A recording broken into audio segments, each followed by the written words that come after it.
Hello, I'm Emily Tullock, and you're watching Cape Media News. Today's guest is Tara Vargas Wallace, founder and executive director of Amplify POC Cape Cod. Thank you for joining us today, Tara. Thank you for having me. I'm so excited.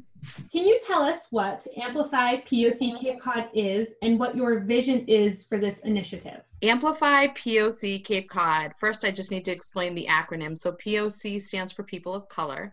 And the initiative was initially just going to be an online platform to provide businesses owned by people of color a way to advertise their businesses for free so that patrons can support their businesses in light of everything that's going on with racial justice and people who want to help support racial justice and help reduce the wealth gap caused by systemic racism. I just want to add, the vision has grown more. So the vision is now, not only do we have this website, this fabulous website that promotes the businesses, but we're also going to be promoting more entrepreneurs. So we want to be able to offer, opportunities for growth and advancement to people of color in our community. So these are things that we're working on with, we're building partnerships with local organizations out in the community who are already doing this work. So we don't want to reinvent the wheel, I guess is what I'm trying to say. Why, especially given our current climate, is it important to have an initiative like Amplify POC Cape Cod? You had mentioned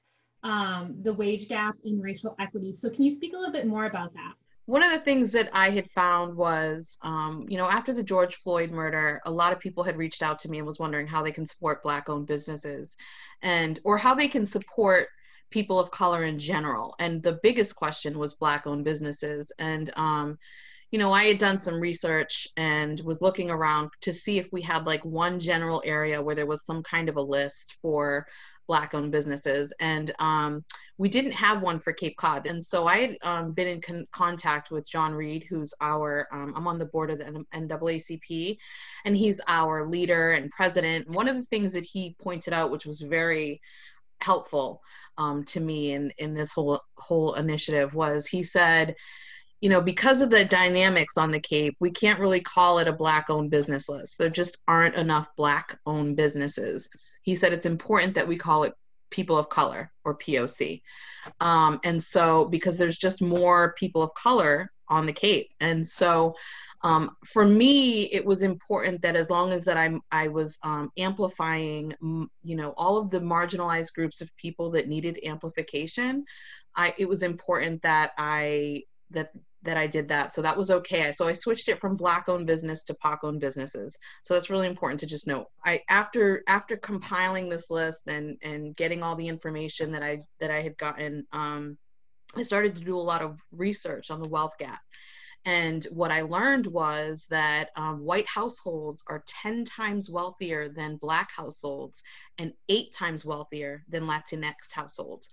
And so those are some huge gaps. And so I started to read and do a lot of research on the wealth gap. And, it traces all the way back to 400 years to systemic racism. And although I know that we can't possibly fix 400 years of systemic racism in my lifetime, I think that we definitely need to start somewhere. So have you received any negative pushback, perhaps from people saying there isn't a wage gap or racial equity for people of color on Cape Cod?